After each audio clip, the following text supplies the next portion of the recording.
Oi pessoal, tudo bem? Bom, nessa aula a gente vai falar sobre os conceitos teóricos para o desenvolvimento das atividades nos laboratórios de engenharia elétrica. É importante observar que essas próximas aulas que eu vou passar para vocês de conceitos teóricos, elas vão ter um apelo bastante prático, né? O objetivo não é que a gente tenha uma teoria exaustiva sobre cada uma das variáveis que a gente vai estudar. O objetivo é que vocês tenham um conhecimento teórico mínimo e suficiente para poder entender as atividades de laboratório que a gente vai desenvolver. Tá? Então, serão aulas relativamente curtas com um apelo bastante prático. O que a gente vai ver, o que a gente vai falar, vai ser sobre tensão elétrica, corrente, impedância, aí particularizar para resistência, indutância e capacitância, e vamos falar sobre o retificador de tensão. Todos esses são elementos ou variáveis ou componentes básicos, né, de circuitos elétricos, de eletrônica, que eventualmente são utilizados em diferentes áreas do conhecimento dentro da engenharia elétrica e mesmo fora, e que vão nos permitir analisar essas grandezas, esses componentes, as características de cada um deles no laboratório local, no laboratório à distância e através de simulações computacionais. Ok? Bom, tensão elétrica. Tensão elétrica pode ser pensada como a diferença de potencial entre dois pontos. Então eu tenho o ponto A e o ponto B. Se eu consigo transmitir uma carga do ponto A para o ponto B, uma carga elétrica, né? Se eu consigo realizar trabalho de transmitir a carga do ponto A para o ponto B, eu tenho uma diferença de potencial, uma tensão elétrica associada. Então, a tensão elétrica a gente pode pensar como a capacidade de movimentar elétrons de um ponto para outro. Essa tensão elétrica, ela pode ser contínua ou alternada. Tá? O instrumento utilizado para medir tensão é o voltímetro. E ele normalmente ele é colocado, normalmente não, ele é colocado em paralelo com a carga que você quer medir ou a fonte que você quer medir a tensão. A unidade da tensão é o volt. Então vamos começar a falar da tensão contínua, depois a gente fala sobre a tensão alternada. A tensão contínua a gente pode pensar como uma fonte de tensão, que é, por exemplo, uma pilha ou uma bateria, que são equipamentos que a gente tem usado cada vez mais com frequência, né, em função dos novos equipamentos que a gente vem consumindo, como celular, como smartphones, como computadores, notebooks, etc. Né, todos esses equipamentos trabalham com tensão contínua, né? Então é preciso uma fonte para prover essa tensão contínua. Essa fonte de tensão contínua ela pode ser representada por duas barrinhas, uma maior, uma menor, a maior indicando o polo positivo da fonte e a menor indicando o polo negativo. Essa fonte pode estar conectada a uma carga elétrica, eu coloquei carga entre parênteses, porque carga aqui está no sentido de qual é o equipamento que está sendo alimentado, se é um computador, um smartphone, etc. Né? Então, essa é a carga que eu me refiro. A tensão ela pode existir independente de haver uma conexão entre a fonte e a carga. A tensão ela está ali. Né? Por isso que eu estou definindo ela primeiro. Quando a gente fecha o circuito que conecta a fonte com a carga, aí a gente tem a circulação de uma corrente. Então a corrente depende da tensão, mas a tensão não depende da corrente para existir. A principal característica da tensão contínua né, da pilha, da bateria, etc., é que ela não varia no tempo. Então, se a gente colocar um gráfico de tempo, de tensão em função do tempo, a gente vai ter uma reta contínua indefinidamente, né? Essa é a principal característica e é por isso que ela é chamada tensão contínua. Bom, já a tensão alternada, as fontes de tensão alternada, em geral, são fontes já mais conhecidas, né, como um gerador hidrelétrico. Dependendo de como a gente modela o nosso sistema, a gente pode pensar que uma tomada elétrica dessas residencial é uma fonte de tensão alternada, né?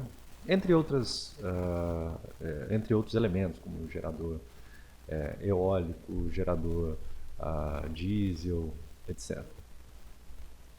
A gente representa a fonte de tensão alternada com esse tiozinho aqui. Então é como se, para representar que existe uma variação da tensão, né? Essa fonte ela pode também estar conectada à carga ou não, mas a tensão existe. E a principal característica da tensão alternada é que ela varia no tempo, tá? Mas essa variação no tempo, isso que é interessante observar, ela não é uma variação de qualquer jeito, né? Ela não varia, ela não é uma coisa que faz assim, depois faz assim, não. As tensões alternadas que a gente tem, ela varia de forma periódica, né? Então, no período acontece uma determinada variação e esse tipo de variação ela se repete periodicamente, né, por ciclos. Então, essa variação de tensão, ela se dá considerando que existe uma frequência associada, daqui a pouco eu falo mais sobre isso.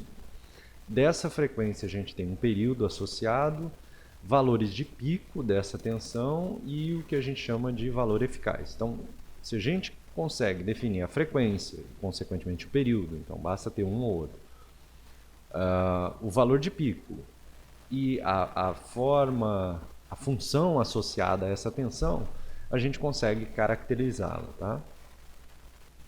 É isso que a gente vai fazer agora. O período é o tempo que a tensão leva para desenvolver um ciclo. O que é um ciclo?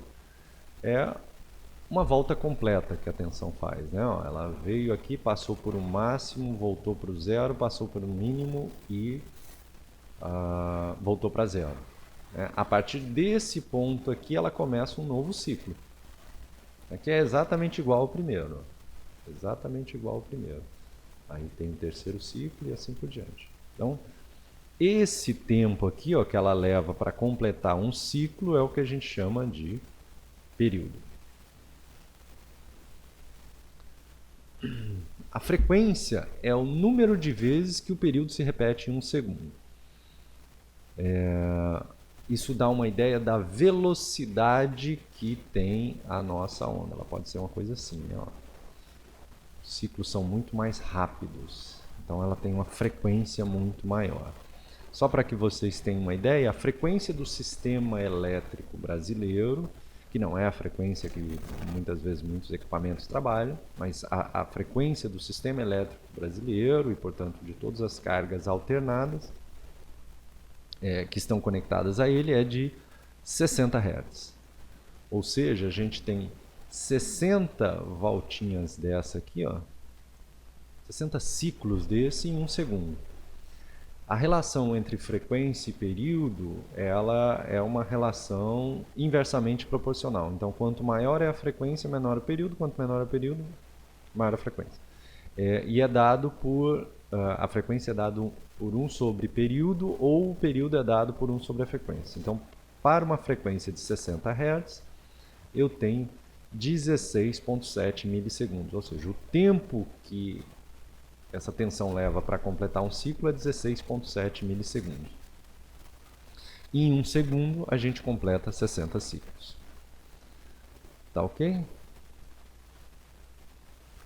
Uma outra forma de caracterizar a tensão, uma forma complementar de caracterizar essa tensão, que varia no tempo, portanto ela assume infinitos valores ao longo de um período, é a gente ter o valor de pico, o maior valor que essa tensão tem ao longo de um período, que é esse valor aqui, né? Outra forma de caracterizar é pegar o valor de pico a pico, o valor do máximo ponto menos o valor do menor ponto, né? Então a gente tem aí o valor de pico a pico, que normalmente é o dobro do valor de pico, né? Se a tensão é uma senoide, e na maioria dos casos a gente caracteriza as tensões de uma forma de onda senoidal, né? Eventualmente a gente pode ter formas de onda quadrática, triangular, isso pode ser gerado, né? Para as nossas experiências, a gente vai trabalhar com tensões senoidais. Então a gente pode expressar a tensão que varia no tempo por um V de P, Vp, que é o valor de pico da tensão, o valor de pico que a tensão assume, seno de ômega t, em que ômega é uma grandeza, ó, que depende de uma constante, que é 2π. Esse 2π vai fazer sentido daqui a pouco quando a gente associar essa grandeza ao mapeamento no domínio da frequência. Por enquanto a gente está trabalhando no domínio do tempo. 2π f. Então, quanto maior é o f, maior é o ômega, né? Lembrem, maior é o f, maior é o número de ciclos que a gente tem aqui dentro de um intervalo de tempo. Então a gente vai ter uma função que depende do valor de pico e que depende de um seno de ômega t. Então esse seno ele assume valores mínimos, valor de zero, né? Ele assume um valor máximo, ele assume um valor de zero de novo, assume um valor mínimo e assim por diante, tá? E vai repetindo esse ciclo aqui, né? Então por isso que a função seno ela caracteriza bem as grandezas alternadas, né? Bom, como a tensão alternada se repete periodicamente, a gente pode mapear essa função no domínio do tempo no que a gente chama de domínio da frequência. Isso também é possível porque a gente normalmente estabelece uma frequência constante para trabalhar.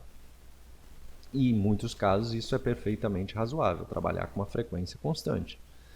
Tá? Então, no que a gente faz isso, a gente consegue estabelecer relações entre grandezas que têm a mesma variação senoidal. Então, frequentemente a gente precisa fazer conta da relação entre a tensão e a corrente. As duas variam no tempo e as duas têm uma função senoidal com uma velocidade ou uma frequência, com uma velocidade ômega ou uma frequência f. Então a gente pode tratar uma com relação à outra, e é isso que a gente vai explorar, mapeando isso no domínio da frequência, onde a gente pode congelar essas grandezas, né? Então, como é que a gente vai fazer isso? Vamos pegar o V de t, que é a tensão que varia no tempo, como um valor de pico, seno de ômega t. E vamos associar esse V de t a um V de θ, que é um ângulo sobre a qual a gente tem uma referência estabelecida. Então, para a gente assumir o domínio da frequência, né, a gente precisa considerar que existe uma referência, porque a gente vai ter uma variação angular associada. Então, no domínio da frequência, ou para uma frequência constante, né, a gente vai ter que o V de θ vai ser um V com um pontinho em cima, que eu estou chamando de um fasor, que é um vetor que varia no tempo. V de pico, ângulo θ. Tá? Então, se a gente considerar um t, um tempo igual a zero, e um θ igual a zero, a gente pode ver como as grandezas no domínio do tempo se transportam para o domínio da frequência. Ó, nesse caso, o que eu vou observar? Ó, eu vou observar esse eixo y aqui, como a tensão está variando quando a gente varia, né, o seno aqui. E na figura de baixo, ó, eu vou observar também nesse eixo y aqui como a tensão está variando quando a gente varia o ângulo dessa tensão. Então, para t igual a zero, o correspondente no domínio da frequência é θ igual a zero. Está aqui. Ó. Então, eu vou ter V igual a zero. Ó, eu estou projetando esse ponto no eixo y e esse aqui igual a zero. Estou projetando o meu seno também no eixo y. Agora, né, e eu sei que esse vetor ele gira no tempo com a velocidade ômega. Aí eu vou girar um pouco mais o meu sistema, né? Vou variar ele no tempo. Eu peguei especificamente esse ponto aqui, ó, t sobre 4, de propósito, que é onde a gente tem o valor de pico da tensão. Esse t sobre 4 é a quarta parte do período, né? É 1/4 do período. O período ele tem esse tamanho aqui, né? O período ele vale t grande. Quando eu divido ele por 4, eu chego nesse ponto. Aí eu tenho a tensão associada a t sobre 4. O equivalente disso no domínio da frequência é π sobre 2, ou seja, é um giro de π sobre 2 ou 90 graus, né? Aí eu vou lá, eu vou para o máximo da tensão de pico aqui e vou para o máximo da tensão de pico aqui. Vamos mais rápido agora, ó, vamos andar π. Vamos para o período t sobre 2. Então eu volto para zero aqui e volto para zero aqui. Ó. A projeção aqui no eixo y é zero. Vamos andar para 3t sobre 4. Aqui eu venho para Vp negativo e aqui eu venho para Vp negativo. Agora vamos até 2π, ou t. Então eu volto para zero e os ciclos vão se repetindo. Então, tudo que eu consigo mapear no domínio do tempo, eu consigo mapear todas as grandezas do domínio do tempo no domínio da frequência. Só que no domínio da frequência vai ser particularmente útil, porque quando eu estudar uma grandeza com relação à outra, eu posso congelar, né, o tempo. Muito bem. Então a gente já sabe como mapear uma grandeza no domínio do tempo, no domínio da frequência, mas ainda assim a gente precisa caracterizar o valor da tensão, né? Se a tensão varia no tempo, qual é o valor que a gente usa para representar essa tensão? Esse valor que normalmente a gente usa para representar uma tensão que varia no tempo é o que a gente chama de valor eficaz. O valor eficaz é uma medida que expressa a magnitude de uma grandeza variável. Tá? A gente tem uma grandeza que varia de acordo com um seno, uma função quadrática, ou o que seja. Tá? Mas como é que a gente pode expressar qual é a magnitude dessa tensão? Normalmente a gente vê, quando a gente ouve falar de tensão, a gente pode falar que uma tensão tem 12 volts, 110 volts, 127 volts, 1 kV, 138 kV. De onde é que saiu esse valor? Já que a tensão, por exemplo, pode ser alternada. Esse valor saiu dessa expressão aqui, ó.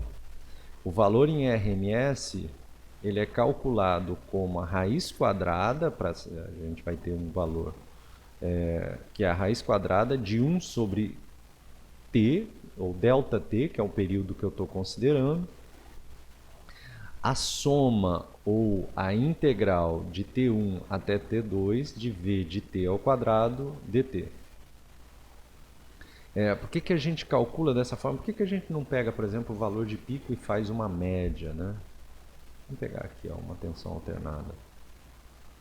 Por que a gente não tira a média? A gente não teria um valor representativo? Não, porque se a gente tirar a média desse cara aqui, e se essa área aqui, né, for igual a essa, a média vai dar 0 de t1 até t2, né? Ou de 0 até t, por exemplo. Então a média não é uma boa medida para representar. O valor eficaz ele permite que você tenha uma ideia da magnitude. Para a função que a gente estava usando, ó, que é Vp seno de ômega t, quando a gente substitui isso aqui e faz essa conta, a gente chega em Vp sobre raiz de 2. Né? Por enquanto o que nos interessa é saber que essa conta resulta nesse valor para uma onda senoidal. Então significa que a gente está por aqui assim, né? Ó, se a gente pegar esse cara, a gente vai estar mais ou menos por aqui, ó. E por que isso é interessante, né? Por que esse valor ele é representativo? Porque se a gente pegar esse valor, por exemplo, e supor que ele é um valor contínuo e substituir nessa expressão aqui, né, esse valor contínuo, a gente vai chegar num VRMS de VP igual a raiz sobre 2, porque é um número constante. Isso significa que a gente pode pensar que o valor em RMS da tensão, ele representa o equivalente da tensão alternada na tensão contínua. Tá? Então ele expressa uma magnitude ou uma ideia do valor da tensão alternada na tensão contínua. E é esse valor RMS que aparece, por exemplo, no voltímetro quando a gente mede a tensão a tensão alternada num determinado ponto. Ó, esse vídeo que vocês estão vendo aqui em cima, né, que está dando aí 125.8, é justamente a tensão alternada que está sendo medida lá no meu apartamento. Então a gente tem aqui, ó, o valor da tensão alternada, o valor de 125, né, 0,8, que a gente precisa multiplicar por raiz de 2 para ter o valor de pico dessa onda. Então o valor de pico aí está da ordem de, sei lá, 177, 178, o valor de pico dessa tensão alternada. Tá ok? Então tá bom. Então vamos avançar. A corrente elétrica, ela se estabelece quando a gente conecta a carga com a fonte. Todas as análises de frequência, de período, de valor eficaz que a gente fez para a tensão valem para a corrente, tá? Então não vou ficar repetindo aqui não. A gente usa o amperímetro para medir a corrente elétrica e a unidade é ampere. Então, para medir a corrente elétrica, por exemplo, que está passando da carga, a gente vem aqui, abre esse circuito e coloca um amperímetro em série, né? Para medir a tensão, a gente tem que vir aqui, pegar esse ponto, colocar o voltímetro aqui e medir a tensão. Tá ok? Muito bem. Então, com isso a gente tem a tensão e corrente elétrica, que são grandezas que a gente vai avaliar lá no nosso estudo, né? E depois a gente fala, na próxima aula a gente fala um pouco sobre impedância e o retificador de tensão, que são outros elementos com os quais a gente vai trabalhar. Até a próxima, gente.